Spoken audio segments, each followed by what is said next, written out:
할렐루야. 좋은 아침입니다. 오늘도 주 안에서 복된 하루가 되시기를 축복합니다.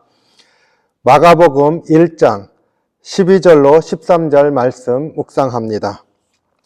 성령이 곧 예수를 광야로 몰아내신지라.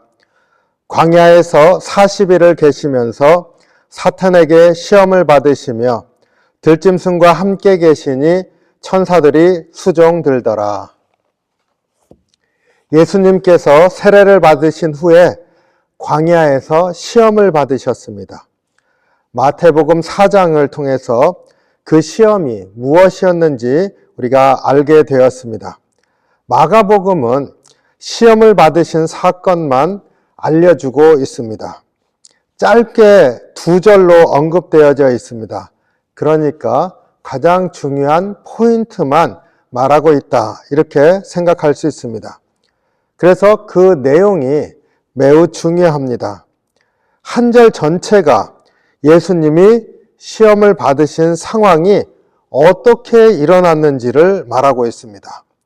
그리고 그것은 놀랍게도 성령께서 예수님을 광야로 내몰았다, 이렇게 말하고 있습니다.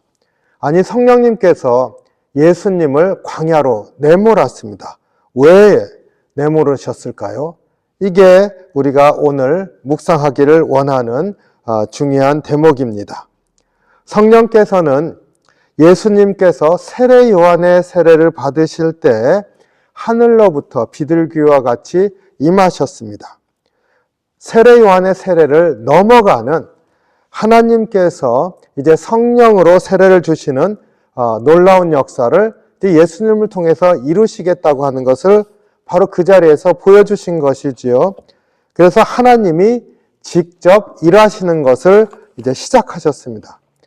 그런데 예수님께서 광야로 나가신 이유가 성령께서 내모셨다, 하나님의 뜻이라는 말이죠. 하나님은 왜 예수님을 광야로 내보내셨을까요? 아니, 성경에 있는 표현대로 하면 왜 내모셨을까요? 여기에는 정말로 가장 우리에게 필요한 무엇인가가 있는 것이지요.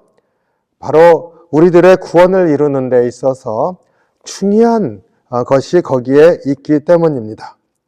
예수님께서 세례 요한의 세례가 회개의 세례인 것을 아시면서 하나님의 의를 위해서 받으셨습니다. 그러니까 우리 구원을 위해서 세례를 받으셨습니다. 필요 없는 세례였습니다. 그러나 그것을 통해서 우리에게 길을 보여주시기 위한 것이죠. 우리 구원의 길 중에 있는 것이지 않습니까? 다만 성령의 세례로 우리에게 주실 것이지만요, 광야의 시험도 마찬가지입니다. 예수님은 시험이 필요 없으신 분이십니다. 마태복음에서 예수님 시험 받으시지만 다 이기시지 않습니까? 우리를 위해서 시험을 받은 것이지요. 우리에게 무슨 유익이 있습니까? 우리에게 광야에서 어떻게 살고 어떻게 이기는지를 몸소 보여주십니다. 광야는 힘든 곳입니다. 13절에서 알려두듯이 광야에는 사탄이 힘을 발휘하는 곳입니다. 마태복음 4장 예수님 유혹에서 사탄은 물질적인 유혹을 하고, 그리고 예수님은 이기셨지만 우리같이 연약한 인간은 쉽게 무너질 수밖에 없는, 그 유혹에 따라갈 수밖에 없는 그런 환경입니다.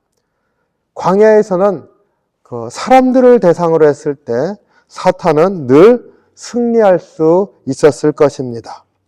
예수님은 이 광야에서 시험을 이기심으로 시험을 이길 수 있다는 것을 보여주시고, 또 천사들의 수종을 받으심으로써 천사의 수종도 그곳에 있다는 것을 우리에게 보여주셨습니다.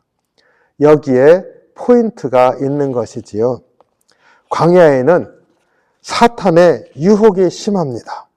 인간은 유혹에 쉽게 굴복할 수밖에 없는 그런 강력한 유혹이 있는 곳입니다. 하지만 광야에는 천사의 수종 들어주심과 같은 하나님의 은혜가 있는 곳이기도 합니다. 거슬러 올라가면 출애굽 후에 이스라엘 백성이 광야로 나서게 됩니다. 광야의 이야기가 처음으로 펼쳐집니다. 그리고 이스라엘 백성이 광야에서 직면하게 된 것은 그 광야에는 유혹이 심하다는 것입니다. 아무것도 없는 광야, 먹을 것도 변변치 않은 광야, 그곳에서 그들에게 불평만 늘어났습니다.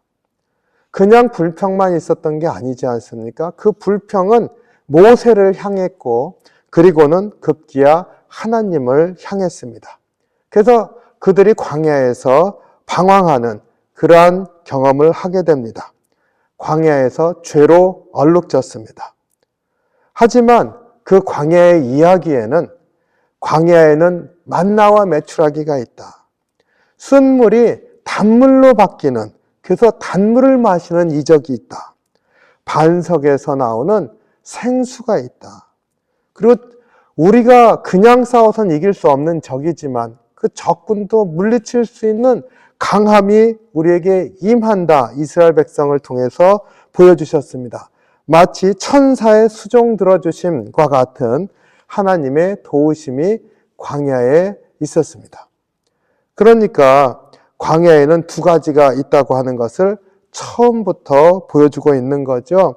사탄의 유혹이 있고 하나님의 도우심이 있다. 이 둘 다 있는 것이 광야다. 예수님은 우리에게 그 광야를 상기시켜 주시면서 그러나 우리가 갈 길은 사탄의 유혹에 빠지는 것이 아니라 천사의 수종 들어주심의 길로 나아가는 것이다. 이것을 보여주시는 거죠. 인간의 근본적인 죄, 그 죄의 원인이 무엇입니까? 에덴 동산에서 최초의 인간인 아담과 하와, 사탄의 유혹을 이기지 못해서 무너졌습니다. 거기에 부족한 것이 없는데 딱 하나 자기들이 보기에 부족한 게 아니라 하나님이 이거 허락하지 않았다. 그거 우리에게 부족한 거야? 그것에 그 단 하나에 무너졌습니다. 하나님의 말씀을 그냥 버렸습니다. 그러니까 유혹을 이기지 못하는 것, 그것이 죄의 원인이었는데 예수님은 광야에서 시험을 당하시면서 그 광야가 그 얼마나 어렵고 힘들지라도 그것을 이길 수 있다는 것을 보여주시고 또 이기는 법도 가르쳐 주셨습니다. 마태복음 4장의 이야기를 통해서 그 이기는 법은 하나님의 말씀으로 이기는 것이지요. 오늘 말씀은 우리에게 우리 인생이 광야 같음을 상기시켜 줍니다. 그래서 예수님은 광야에서 비록 들짐승과 같이 있지만 같이 있을 수 있는 게 아무것도 없습니다. 들짐승과 같이 있지만 천사의 수종 들으심을 받으시면서 바로 우리도 그러한 길을 선택하라고 말씀하고 계십니다. 사탄의 유혹이 반, 천사의 수종 들어주심의 은혜가 반. 그러니까 이 둘 중에 너는 무엇을 선택하겠느냐? 우리 인생이 그런 질문은 아니지 않습니까? 그러면 조금 더 쉽겠습니다. 인생은 그렇게 둘 중에 하나를 선택하는 것과 같이 간단하지가 않습니다. 오히려 인생은 광야를 통과하는 것과 같이 온통 광야가 앞에 펼쳐져 있는 것과 같이 우리에게 어려운 일들 투성입니다. 그 길을 지나가는 삶의 과정 속에서 어떤 경우는 들짐승밖에는 곁에 없는 것과 같은 생각이 들 수 있는 일들도 허다합니다. 그래도 거기에는 천사의 수종드심과 같이 천사의 안내와 같이 하나님의 인도하심이 있다는 것을 우리에게 말씀하고 계십니다. 오늘 묵상은 내가 천사의 수종 들으심이 있다라고 하는 은혜의 길이 있다라고 하는 것을 알고 선택하고 있는가? 그 길을 가고 있는가? 인생이 광야 같다고 해서 너무 쉽게 그 좌절하는 것, 그 유혹에 넘어가는 거죠. 넘어지는 것. 그리고 이제 앞길이 막막하구나. 그 좌절하는 그러한 삶으로 있었던 적은 얼마나 있었나, 이걸 돌아보는 것이 오늘 묵상의 포인트인 줄로 압니다. 우리에게 주님이 말씀하십니다. 광야? 안다. 그것 힘들지. 그러나 거기에는 누가 있어요? 천사의 수종드심이 있다. 하나님이 예비하신 은혜가 있다. 오늘 주님이 우리에게 이렇게 말씀하시는 것 들으시고 주님 앞으로 다시 한번 나아가면서 오늘 또 믿음으로 광야 같은 삶일지라도 은혜 가운데로 나아가는 귀한 하루가 되시기를 주님의 이름으로 축복합니다. 기도하겠습니다. 주님, 인생이 광야 같고 또 그 광야에서 넘어지는 때도 많이 있습니다. 그러나 주님께서 또 그 광야 같은 곳에도 하나님이 예비하신 은혜가 있고 우리를 도우신다고 하는 것을 몸소 보여주시고 말씀하셨사오니 그 말씀에 귀를 기울이고 그 말씀에 마음을 열고 주님을 의지하면서 천사의 수종드심이 있다는 그 믿음의 길로 나아가게 인도해 주시옵소서. 오늘도 은혜를 사모합니다. 은혜 가운데 지키시고 인도하셔서 복된 하루 되게 이끌어 주시옵소서. 예수님 이름으로 감사드리며 기도하옵나이다. 아멘. 오늘도 주님과 동행하시는 복된 하루가 되시기를 주님의 이름으로 축복합니다.